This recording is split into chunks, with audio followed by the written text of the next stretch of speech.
মোদের আশা আমরি বাংলা ভাষা,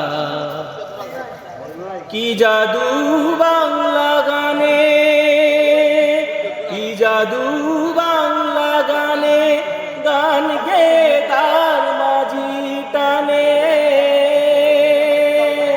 কি জাদু বাংলা গানে, গান গে তার মাঝি টানে, গে গান নাচে বাউল, গে গান নাচে বাউল, গান গে গান, গান গে ধান কাটে চাষা আমরি বাংলা ভাষা। 12টা 1 মিনিটের সময় আমরা শহীদদের উদ্দেশ্যে, শহীদদের স্মরণে আমরা পবিত্র শহীদ মিনারে আমরা পুষ্পস্তবক অর্পণ করেছি মহেশখালী থানা পুলিশের পক্ষ থেকে। আমরা আগামীকাল তো আমাদের সারা দিনব্যাপী যে উপজেলা প্রশাসন কর্তৃক যে অনুষ্ঠান, দিনব্যাপী অনুষ্ঠান আয়োজন করেছে, আমরা সেই অনুষ্ঠানে অংশগ্রহণ করব এবং সার্বিক আইন শৃঙ্খলা এবং নিরাপত্তা বজায় রাখার স্বার্থে আমরা প্রয়োজনীয় সংখ্যক পুলিশ মোতায়েন করেছি, যাতে কোনো অপ্রীতিকর ঘটনা কিংবা কোনো ধরনের কোনো অরাজকতা পরিস্থিতি সৃষ্টি না হয় সেটাকে আমরা খেয়াল রাখবো।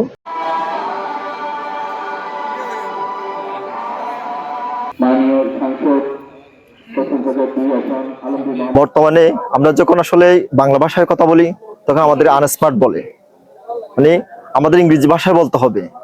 আমাদের যদি ইংরেজি ভাষায় বলতে হয় তাহলে আমাদের যে রফিক, জব্বার, যারা ছাত্র যারা ছিল এবং বাংলাদেশের যে মানুষগুলো ভাষার জন্য প্রাণ দিয়েছে, এতগুলা প্রাণ কি জন্য দেওয়া হয়েছে? এটা তো প্রয়োজন ছিল না যদি আমরা আনস্মার্ট হই। জামা আলসারা রক্ত দিয়ে মায়ের বাচ্চার জন্য যে স্বীকৃতি রেখে গেছেন জাতির জন্য, সেটা অবিস্মরণীয়। বাংলাদেশের প্রতিটা সেক্টরে এই ভাষাকে পুনঃপ্রতিষ্ঠা করা দরকার। মোদের গৌরব, মোদের আশা, আমরি বাংলা ভাষা। সেই থেকে 1952 ভাষা আন্দোলন থেকে আমাদের 71-এর মুক্তিযুদ্ধই হচ্ছে আমাদের ভিত্তি। আজকে আমরা স্বাধীনভাবে কথা বলতে পারছি, স্বাধীনভাবে বাংলার মানুষের সাথে আলাপচারিতা করতে পারছি।